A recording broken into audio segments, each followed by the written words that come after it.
ఇది చూసారా? విమానం లారీ ఎక్కేసింది. విమానం లారీ ఎక్కడం ఏమిటి అని అనుకోవద్దు.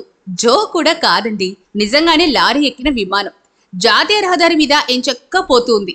తల తోక లేని ఈ బోయింగ్ విమానం కలకత్తా నుంచి చెన్నైకి పోతూ మధ్యలో ఆగింది. ఈ విమానం బొండాని రెస్టారెంట్ గా ఉపయోగించేందుకు చెన్నైకి చెందిన ఓ వ్యక్తి కొనుగోలు చేశాడట. ఇటీవల కాలంలో పాతవైపోయిన విమానాల్లో వాటిలో ఇంజన్ తీసేసి తలా తోక లేని విమానాన్ని తీసుకెళ్లి దానికి మరమ్మతులు చేసి హోటల్స్ లాగా మార్చే కార్యక్రమం జరుగుతోంది. ఇలాంటి హోటల్స్ కు రుచులు ఎలా ఉన్నా సరే విమానం హోటల్స్ కి పోవాలని, దాన్ని చూడాలని చాలా మంది ఉపలాట పడుతూ ఉంటారు. ఇది ఈ రోడ్డు మీద గత వారం రోజులుగా నిదానంగా ప్రయాణం చేస్తూనే ఉంది. ఆగినప్పుడు చూసేందుకు జనం కూడా అటుగా పోతున్న వాహనాలను ఆపేసొచ్చి మరీ ఫోటోలు తీసుకెళ్తున్నారు. దీంతో అది ఎక్కడ ఆగితే అక్కడ సందడి నెలకొంది.